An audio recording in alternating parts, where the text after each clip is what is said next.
Larissa Fernandes, Laura Padial e a Mariana Monte. Nós vamos falar sobre mieloma múltiplo. Bom, mieloma múltiplo também é conhecido como doença de Kahler e é uma neoplasia maligna da linhagem linfoplasmacitária, caracterizada pela proliferação monoclonal de plasmócitos. Em outras palavras, trata-se de um câncer nas células da medula óssea, onde ocorre uma proliferação de células anormais, que são os plasmócitos. Bom, o objetivo do nosso trabalho é realizar um levantamento bibliográfico a respeito do mieloma múltiplo, bem como as suas causas, sintomas, diagnóstico e possíveis tratamentos. Bom, antes de começarmos a aprofundar o nosso assunto, a gente vai falar um pouquinho sobre o significado do mieloma múltiplo. Significam as palavras. Mieloma significa célula plasmática neoplásica. E múltiplo, porque múltiplas áreas da medula espinhal são afetadas. É importante uma observação é que o mieloma múltiplo ele constitui apenas 1% de todos os tipos de câncer conhecidos e ele é o segundo maior, mas entre os cânceres do sangue, ele é o segundo depois dos linfomas. Bom, existem tipos e subtipos de mieloma. Eles são caracterizados pelo tipo de imunoglobulina que a célula do mieloma produz. Bom, a gente sabe que a imunoglobulina ela possui cadeias leves e as cadeias pesadas. Temos como cadeias pesadas G, A, M, D e E. A partir disso, o que a gente sabe? Que para a cadeia IgG, que para a imunoglobulina IgG, 65% dos pacientes possuem cadeias kappa ou lambda. Para IgA, todas possuem cadeias kappa ou lambda. E para IgM, IgD e IgG, eles são os tipos mais raros de serem encontrados. Bom, aqui nós temos um pouco da epidemiologia da doença. O que o gráfico mostra pra gente? Que de 100%, 37% as pessoas que mais têm mieloma múltiplo são pessoas com menores de 65 anos. Outros 37% são pessoas que têm mais de 75 anos. E 26% apenas são pessoas entre 65 e 74 anos. Bom, existem alguns fatores de riscos no mieloma múltiplo. Um deles é a idade. Ainda estão em testes algumas teorias para comprovar a maior ocorrência do mieloma conforme a idade aumenta. Uma das teorias que eles apontam é que a diminuição da capacidade do sistema imunológico em combater essas células precursoras do mieloma. Outro fator de risco importante é a raça. Alguns estudos comprovam que a maior incidência do mieloma múltiplo são em negros. Algumas teorias que eles colocaram para explicar esse fato são alguns receptores hormonais, reatividade imunológica e metabolismo de toxinas. Outro fator também de risco que influencia é a exposição às radiações ionizantes. Isso afeta principalmente para os indivíduos que são predispostos a ter mieloma.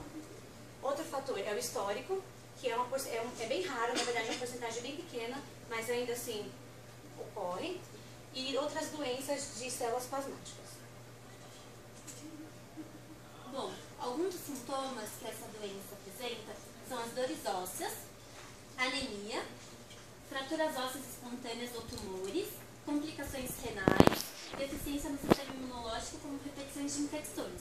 As dores ósseas são devido que, por causa dessa doença, os ossos eles vão não é esfarelando, mas eles vão ficando mais fracos e com isso perdem cálcio. A anemia nós vamos explicar um pouquinho mais pra frente e as outras doenças também. Todos os sintomas. Bom, então para entender um pouquinho sobre a doença, a gente tem que entender como que essa célula neoplásica é formada.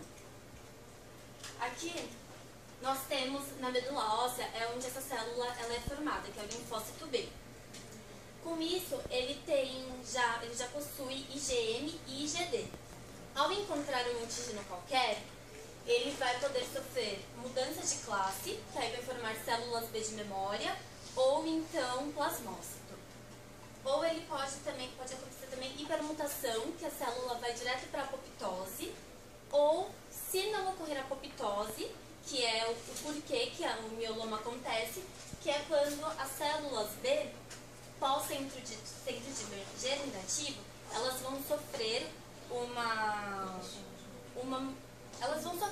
a interleucina 6, ela vai ajudar com que essa célula vira um plasmócito neoplásico, que seria o plasmócito da doença. Na verdade, o plasmócito ele vai entrar em contato com a imunoglobulina que tem um gene para formar o plasmócito neoplásico.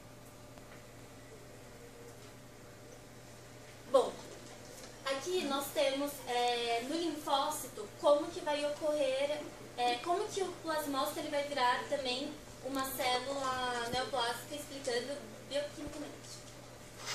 A glutamina ela vai entrar na mitocôndria e ela vai virar a glutamina ela está no sangue e ela vai entrar na mitocôndria e vai perder amônio. Esse amônio ele vai para o sangue. A glutamina então ela vai virar glutamato, que ela vai virar glutamato, que com a ação do oxalocetato, ela vai ter aspartato. O aspartato, ela vai para o sangue e com a ajuda da alfa-cetoglutarato, ela vai agir no ciclo de ácido cítrico, mais conhecido também como ciclo de Krebs. Mais conhecido como ciclo de Krebs. O que isso vai influenciar no mieloma?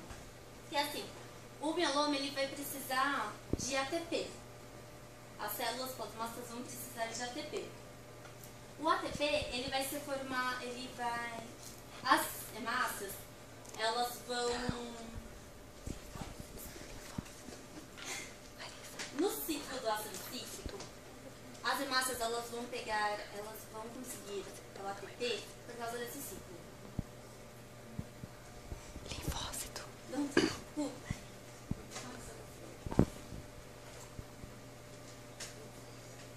Bom, nós falamos que alguns sintomas que possuem mieloma múltiplo são dores ósseas, como fraturas, anemia, etc. Bom, após um paciente apresentar esses sintomas, que já foram citados, ele vai passar por uma triagem laboratorial, que então vai fazer alguns exames, como hemograma, DHS, creatinina, cálcio, albumina, ácido úrico, eletroforese de proteínas séricas e urinárias, raio-x ou ressonância magnética.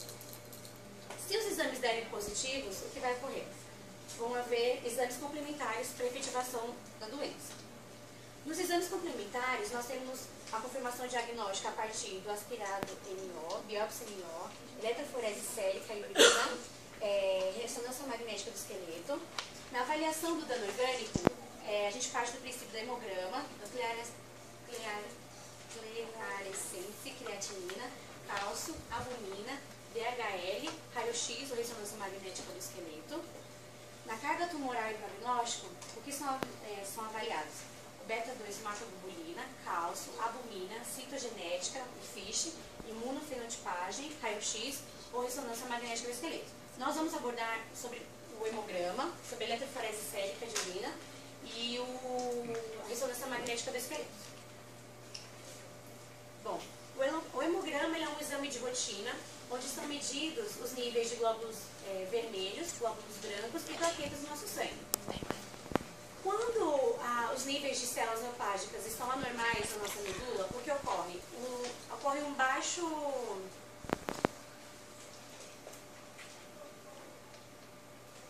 A constatação dos níveis, quando a gente faz hemograma, fica mais baixo das células que nós analisamos. Nisso, o que se constata? A anemia.